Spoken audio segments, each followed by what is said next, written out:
अब ये जो फ्रैक्शनल डिस्टिलेशन का प्रोसेस है, इसको हम एक ग्राफ की मदद से अंडरस्टैंड करने की कोशिश करते हैं कि ये फ्रैक्शनल डिस्टिलेशन बेसिकली है क्या, बाय पार्ट्स डिस्टिलेशन में कैसे पॉसिबल है, कैसे होती है। तो समझने की कोशिश करिएगा बेटा जरा। हम एक ग्राफ बना रहे हैं सॉल्यूशन के लिए, जिसमें हमारे पास दो कंपोनेंट है। लेट्स से कि एक हमारा कंपोनेंट है x, या एक कंपोनेंट हमारा a और दूसरा कंपोनेंट है b, और हम ये कहते हैं कि vapour pressure of component a is lesser than vapour pressure of component b। अगर हमने कंपोनेंट a का वेपर प्रेशर कम रखा है तो इसके क्या मतलब है? इसका मतलब ये है कि कंपोनेंट A का बॉइलिंग टेम्परेचर ज्यादा होगा as compare to the boiling temperature of the component B। तो अगर हम स्टार्ट करें और हम कहते हैं कि यहां पे जो कंपोनेंट A है वो है 100% और कंपोनेंट B है 0%, इसका मतलब है कि इस लाइन के ऊपर सिर्फ और सिर्फ कंपोनेंट A आएगा।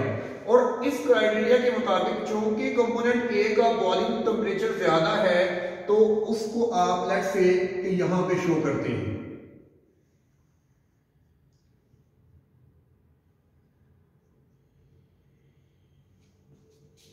इधर हम कंपोजिशन को शो कर रहे हैं और इधर हम टेम्परेचर को शो कर रहे हैं। अब यहां पे हम कहते हैं कि कंपोनेंट A जो है वो 0 है, जबकि कंपोनेंट B हमारे पास 100% है। यानी यहां पे सिर्फ और सिर्फ कंपोनेंट B मौजूद है। और कंपोनेंट B मौजूद होने का क्या मतलब है कि इसका, जैसे हमने कहा कि बॉइलिंग टेम्परेचर कम है, तो लेट्स से कि आप कहते हो कि यहां पे ये इसका ग्राफ आ जाता है, पॉइंट यहां पे आ जाता है, ठीक है। तो ये हम कह देते हैं TB0। अब आप क्या करेंगे? अब आप दरमियान में डिफरेंट कंपोजिशंस को भी कंसिडर करोगे।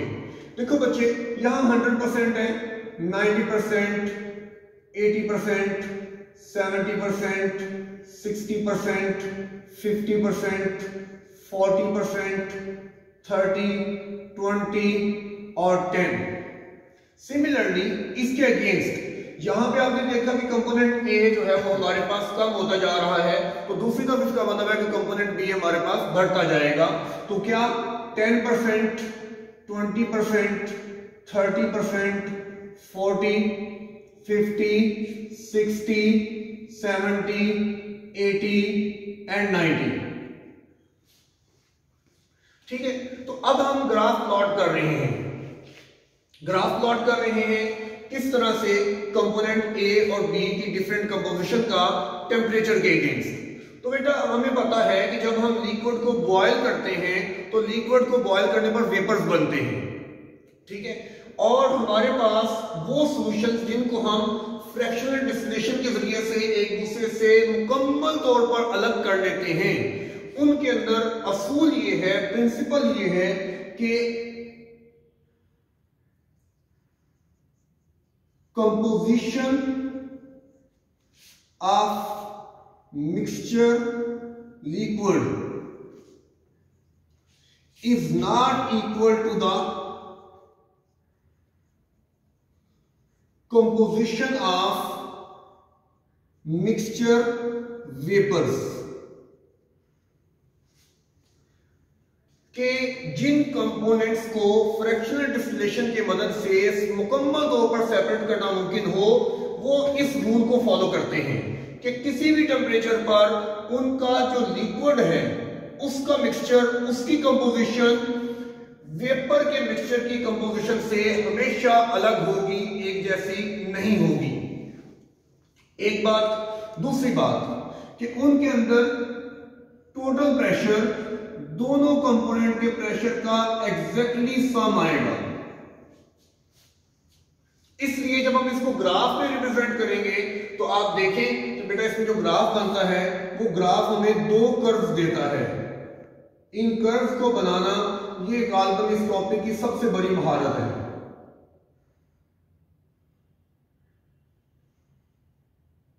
इनको सही तरह से दुरुस्त बना लेना ये सबसे बड़ा महारत वाला काम है, और ये आपने बार बार प्रैक्टिस करके इस काम को करना सीखना है।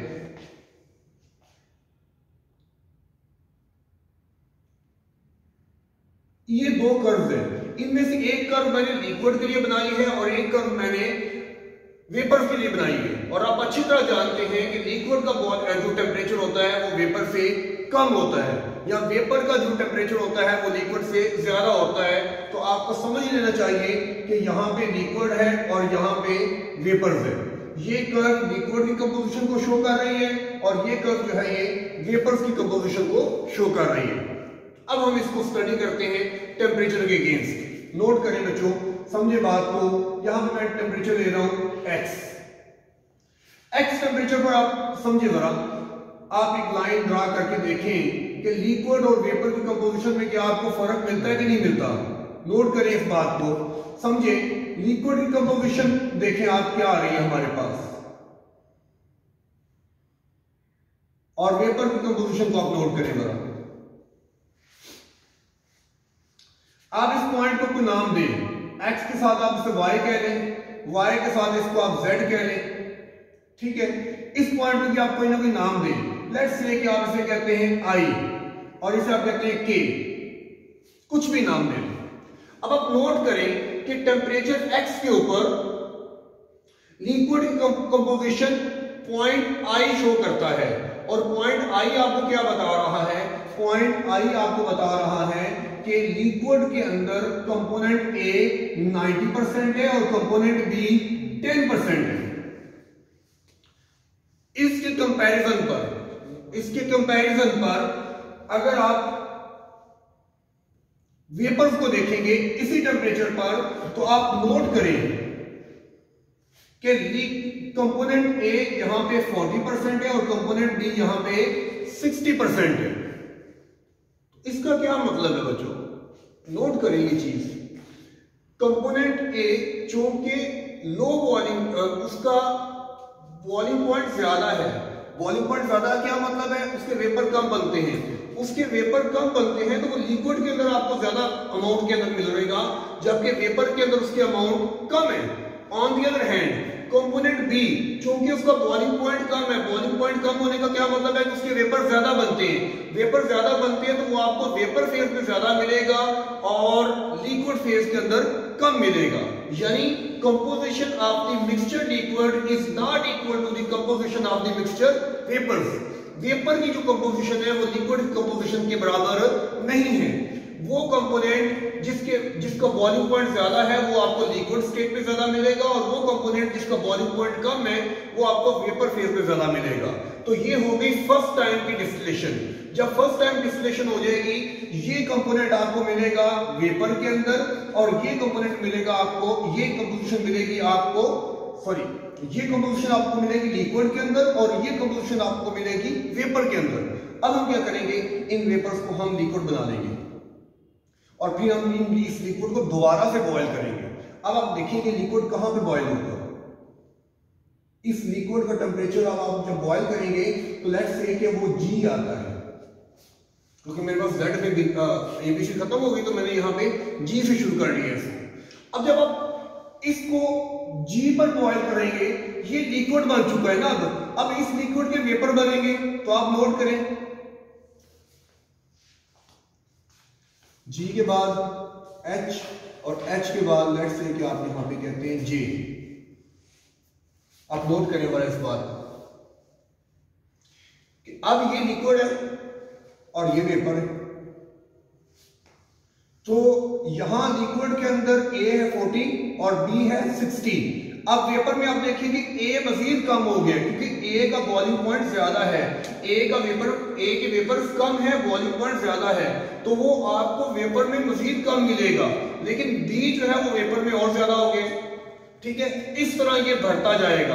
और जब आप इसको आगे करेंगे, आप इसको देखेंगे मजीद, अब इसको आप इन वेपर्स को दोबारा लिक्विड बनाएं और लिक्विड को बना के दोबारा उसकी डिस्टिलेशन करेंगे तो एक दफा, दो दफा, तीन दफा, चार दफा बार बार डिस्टिलेशन करके हो क्या रहा है कि वो कंपोनेंट जिसका वेपर कम है, जिसके वेपर्स कम बनते हैं, जिसका बॉइलिंग पॉइंट ज्यादा है, वो आपको लिक्विड के अंदर मिलेगा, और जिसका बॉइलिंग पॉइंट कम है, जिसके वेपर ज्यादा बनते हैं, वो आपको वेपर में मिलता जाएगा और मिलाकर वो आपको वेपर वाले कंपार्टमेंट में मिलेगा और दूसरा जो है वो आपको लिक्विड वाले कंपार्टमेंट में मिलेगा। तो इस तरह फ्रैक्शनल डिस्टिलेशन की मदद से हम लिक्विड्स को एक दूसरे से जुदा कर लेते हैं।